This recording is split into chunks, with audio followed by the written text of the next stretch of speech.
Hey Credit Warriors, Credit Shifu here, and welcome to this introductory guide to credit repair.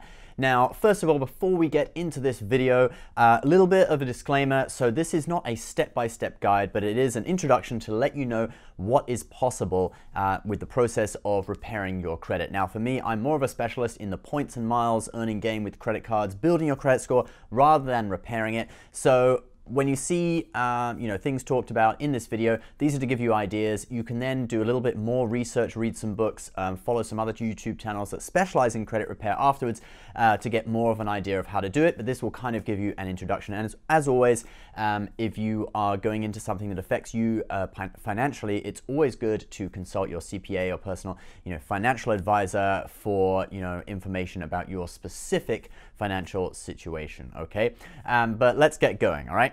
So the first principle in credit repair that you have to understand is that credit bureaus are not legally required to have information on you on their credit, on credit reports, okay, on their files. So there are three credit bureaus: Experian, Equifax, and TransUnion, okay? Those are the three main ones that deal with personal credit, okay? There are separate ones for business credit. Let's not get into that. This is about personal credit. And they, collect information on everyone in the US who has a social security number, and they store that information in credit reports, which then companies can then go and buy, okay, to make decisions about lending.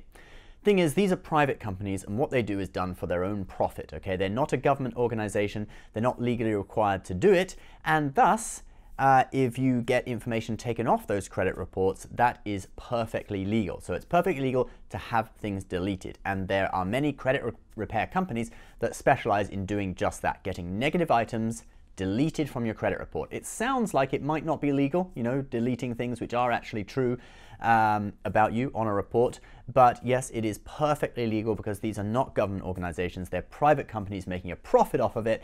And yes, it's perfectly legal to dispute and to get things deleted. Now, these companies, these credit bureaus have created an online dispute system called eOscar that you can use to dispute, items on your credit report which may be incorrect. Now, all credit repair experts advise you under most situations not to use eOscar. The reason for that is there's a load of terms and conditions of use of it which normally people don't bother to read. They just skip through them and click that they accept.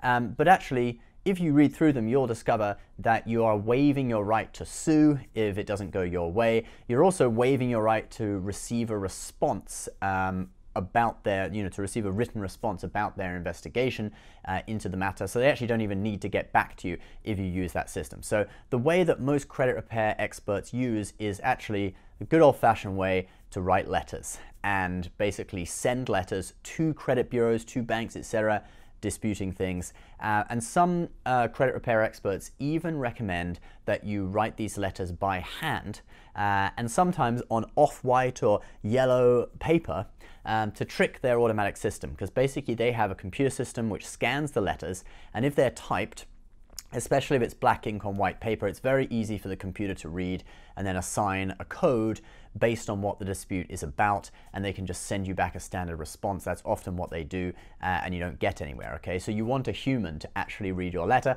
which is why many credit repair experts do recommend that you handwrite your letters so that computers can't read them, all right? So let's now get into some scenarios of actually repairing your credit. So the first step is you need to get your credit report so that you know which negative items you're actually going to dispute. Now, credit repair experts often do recommend getting the credit report by mail rather than online, because we're not going to use the online system. So basically you write a letter to this address, which is on screen now, and ask for paper versions of your credit report. And you often should include a photocopy of your driver's license and maybe proof of address like an electricity bill or something in that, so that they have proof of who you are. Otherwise, they might get back to you saying that they couldn't confirm your identity, so they can't send it. So get it sent to you, and then you can start the process of disputing negative items. So the first port of call will be disputing with the credit agencies themselves, okay? So you want to look through your report, and you get reports from all three bureaus, and you find which items you need to dispute and with which bureau, because not all credit card companies or banks report to every bureau, so chances are it could just be a negative report on, say Experian, for example, or Equifax. Now with the credit bureaus, it's best to dispute by mail, okay, because they are actually legally required to respond within 30 days and give you an answer and an update on their investigation into it, okay, and they are also legally required to investigate. So like we've said, it's often better to write by hand, and in your letter you can just tell them that you feel that something on your credit report is not correct, and can they verify it and delete it, okay? And the big key point here is don't admit any guilt in the letter, okay? Don't admit that it is true, but have some excuse like, oh, it was because of such and such reason, okay? Credit bureaus won't go for that. This is basically just saying, it's kind of using the law to your advantage, because if they can't verify it 100%, they have to delete it, okay?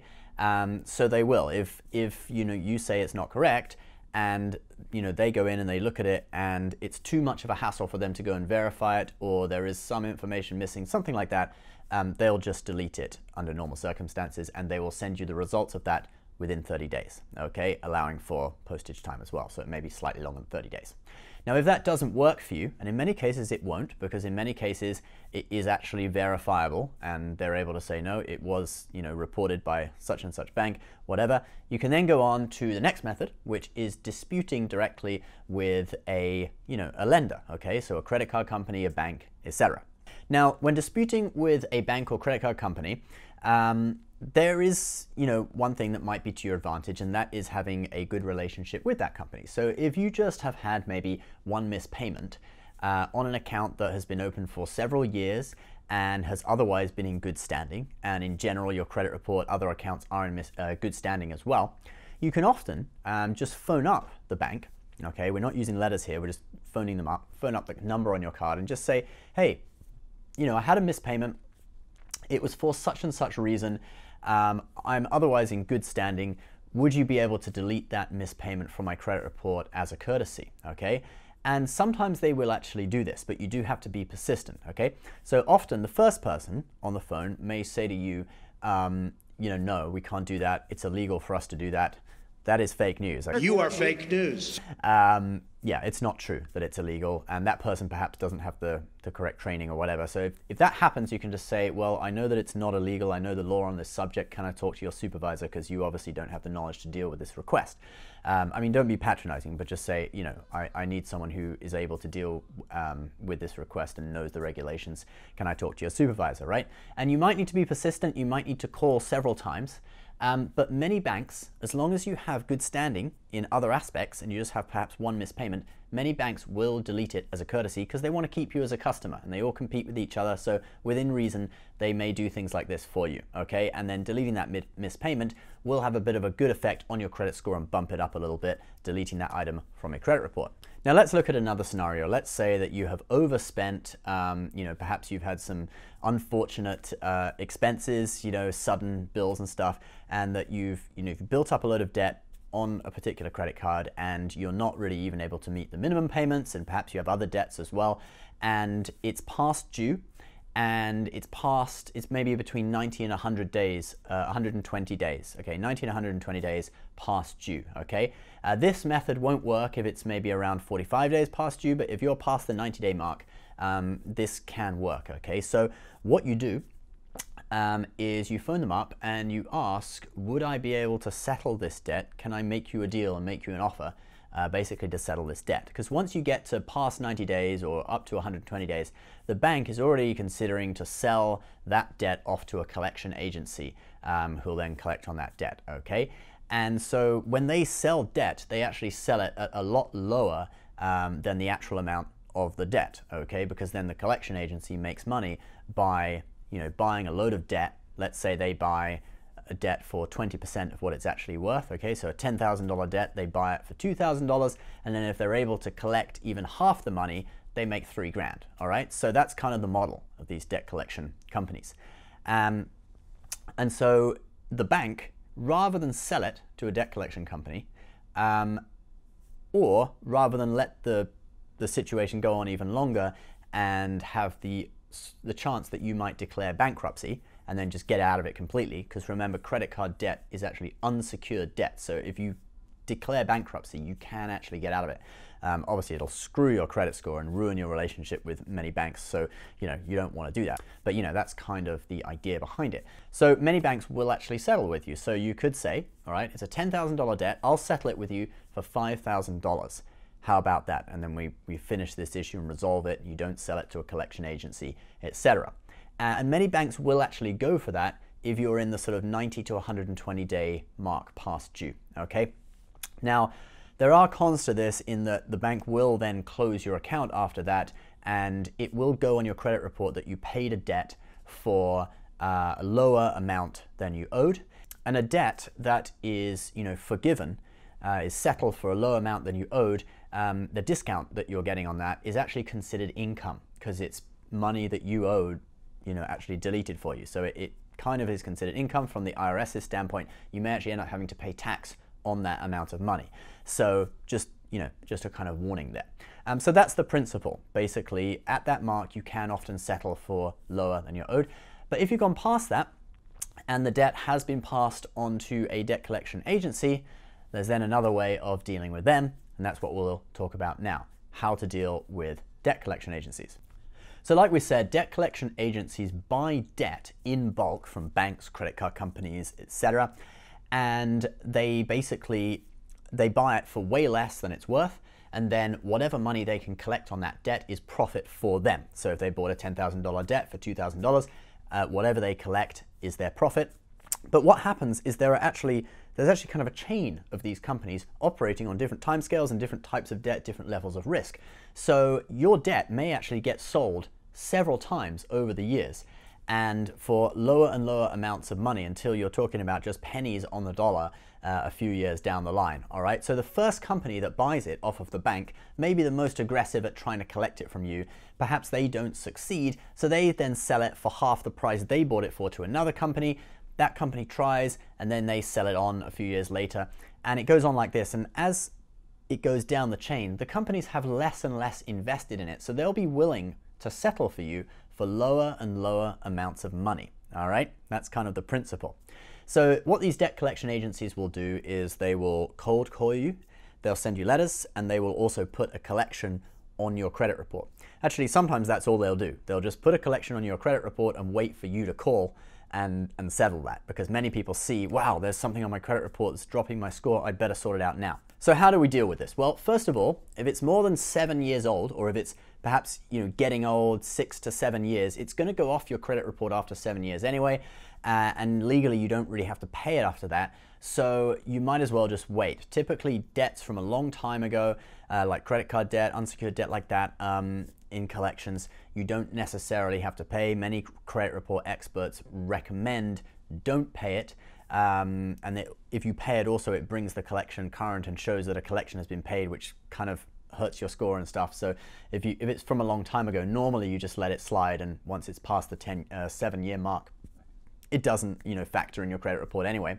But if it's newer, say just a couple of years old or quite recent, there's several methods you can use. So for credit card debt, for example, let's say someone phones you up, okay?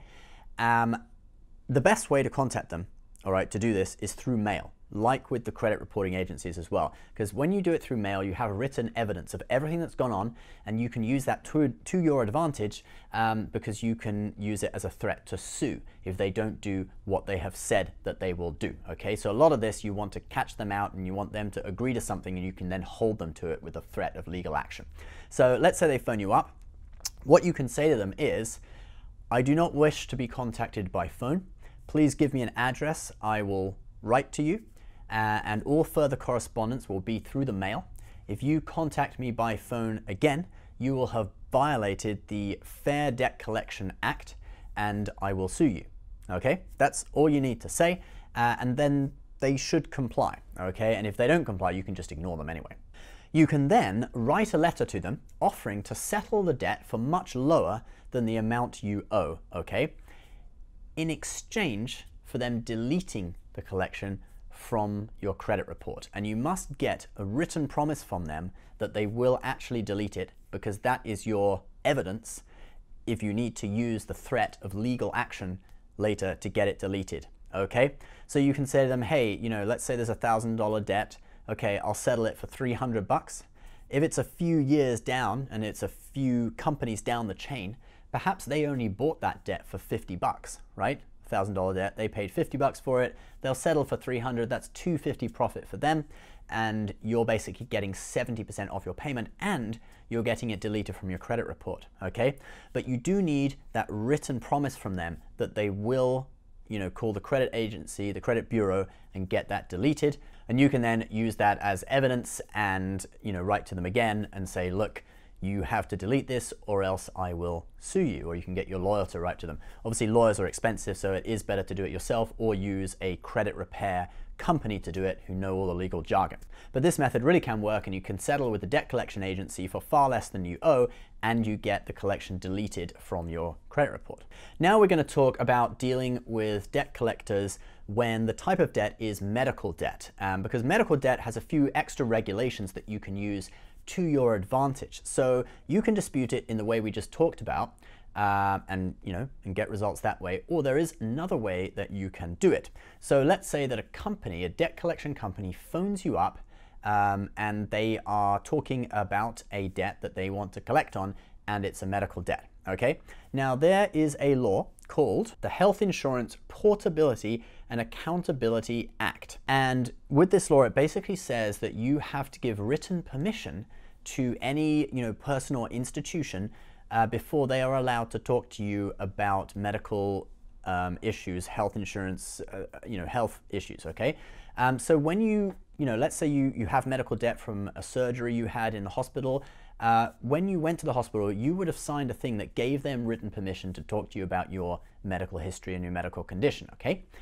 If you hadn't paid the bill, all right, and it's gone on, the hospital has sold it to a debt collection agency, you did not sign one of those forms for the debt collection agency. You only signed it for the hospital. So the debt collectors are not allowed to talk to you about anything to do with that medical issue. Literally, all they're allowed to talk to you about is the amount that you owe, okay? They can say, you have this debt from this date, we're collecting on it. They can't go into any details about anything to do with your health, all right? Or the surgery you had or anything. So what you can do is as follows. If a debt collection agency calls you about a medical debt, you know it's a medical debt, record the call, and you'd better, if you're going to use this as evidence, you need to make sure it's legal in your state. 38 states actually allow one-party consent for phone conversation recording, okay?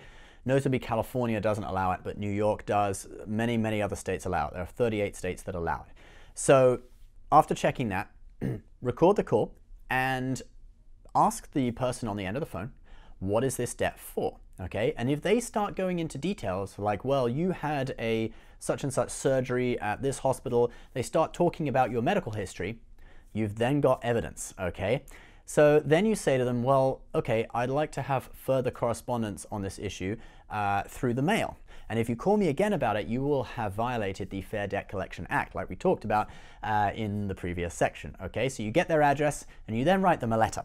And you write your letter as follows. In your letter, you state that the person who talked to you over the phone talked to you directly about your medical history, which violated the HIPAA, okay, that Health Care Act that we talked about, and you are willing to forgive this violation as long as the collection agency will forgive the debt and remove the record of it from your credit report, okay?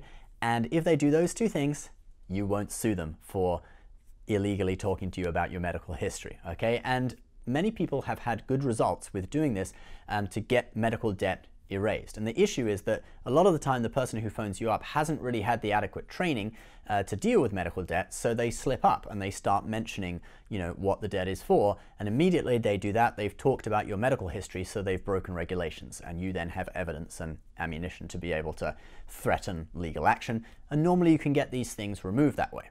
So guys, that is kind of a very, very basic guide to credit repair, okay? The idea of it, there's a lot of letter writing because you want evidence in written form so that you can threaten legal action. If a company promises to do something, you are able to hold them to it.